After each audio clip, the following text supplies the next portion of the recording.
Everyone, this is Kinjipo Vlogs, a Filipino reactor based here in Saudi Arabia, and welcome back to my channel. Agad-agad, gawa natin ito ni reaction video, yung mga throwback na mga, what do you call this, mga throwback na mga atake ni Barbie Fortesa ninyo for today's video na hindi pa natin talaga napanood for today's video at wala sa TikTok ito. I am sure dito nyo lang ito mapapanood. Ako, share ko nito sa YouTube. Dahil ko nang gumagawa ng reaction video sa mga TikTok, mga video ngayon na pinapanood ko is wala pa. At ngayon ko lang talaga napanood is hindi pa naka-upload sa TikTok. Hindi lang ako sure. Pero most of the time, parang wala din naman. So, ang video na to, Give Me Time, Barbie Fortesa's most memorable rule. So, I won't take any longer. Ano yung mga memorable rules? Sige nga. Ay, hello, buong puso pala sa Pilipino. Hi, I'm Barbie 2020 pa. And ito yung mga panahon na chinikismis ko si Barbie. Like, yung sila ni Jack, yung nakikisakay ako sa cloud na parang, ay, ben ba, ganon. Hindi papayag, ganito, ganyan, ang daming chismis. Anyways, pandemic to eh. Share with you my top 5 favorite projects and Sige nga. Panoorin natin.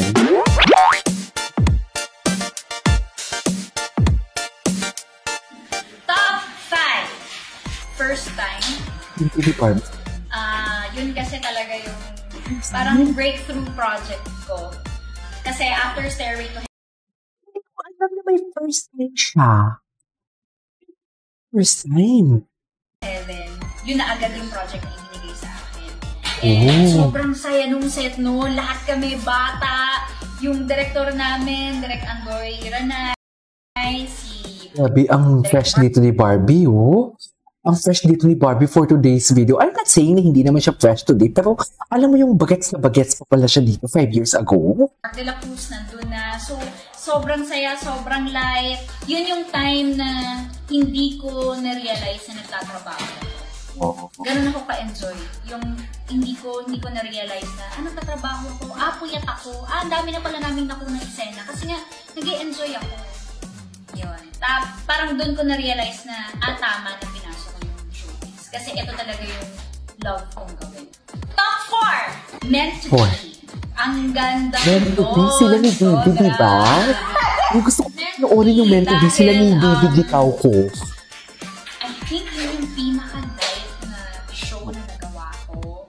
Nakapapi? Yun yung parang everyday feeling ko, ang pretty-pretty ko.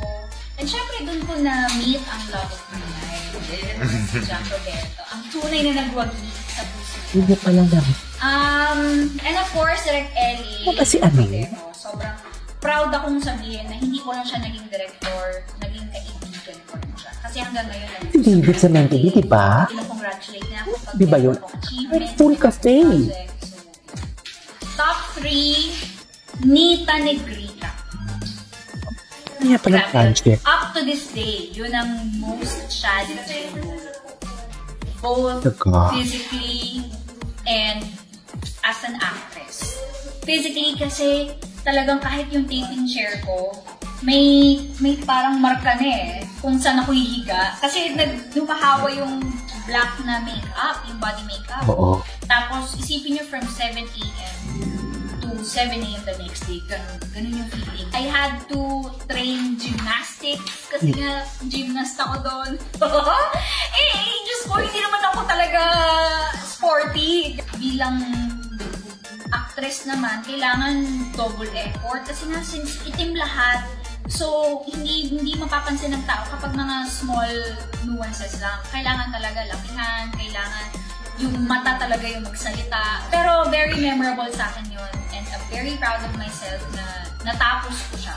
Yung top 2 naman, yung movie. Ano nangyari? Bakit nawala? Ano ba yan? Nabitin ako. May ads, mami. Pati naman sa Facebook may ads. Gusto natin ito. Nakasininis naman for today's video. Hindi pa nga tayo tapos eh. With Miss Nora Honor, ang tukos. Grabe yun.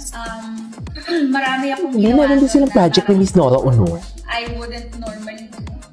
Like, I had to learn Hinaraya dialect. Kasi ano challenging yun ah. Hinaraya, mga taga-Antique. Tribe princesses. mga binukot kami doon. And syempre, yung pressure, working with a superstar nandun. Pero dream ka para sa akin talaga. And nagkaroon ako ng very light na love scene. Oh my gosh! Pero kasi, kinausap naman talaga din namin yung director na kailangan siya talaga. So, naiintindihan naman namin. And very happy kasi inalagaan talaga kami. Wait lang ha. Derek Cabrero yung sa isa naman. Hindi naman naging malasway. Number 1, kadaig kayo ng lola ko. Number 1 yun, grabe. Alam ng lahat ng tao yan. Ang lola ko? Ay, hindi. Mr. Dennis Trillo. Hindi si ano. Hindi si David sa daig kayo ng lola ko pa kami magtatagpo, di ba? Sobrang hindi ito si David ang kasama niya dito. It's a check on my bucket list na makatrabaho siya. Binigay ko talaga yung best ko doon. Action star? Talaga? Barbie Forteza?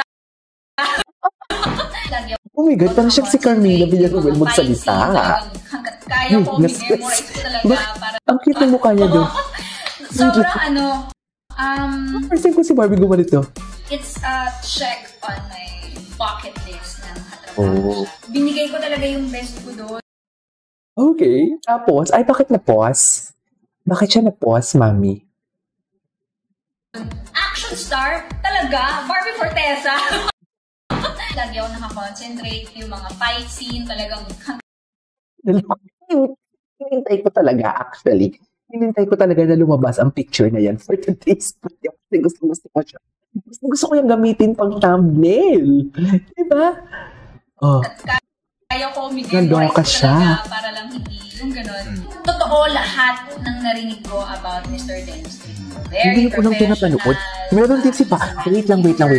Meron dito si David. Panoorin natin to ha. Ito kay David.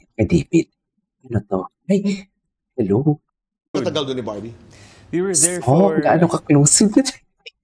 Yes, hindi na for today's video. Anyways, wait lang. Ay, ano to? Ito, panoorin muna natin po. Bago tayo pumunta kay Ginoo. Ay, ano to? Page. Ay,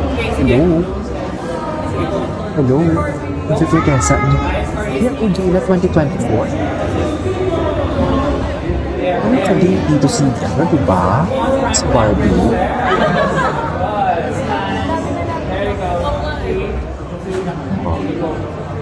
Ano pa lang? Fierce. Nananakit ng katulong yan. Diyan si Dara. Okay, HBA-akisa natin yan. Alam ko, iinit ang ulo niyo. Anyways, that is all for today's video. This is video vlog. So, see you on my next vlog.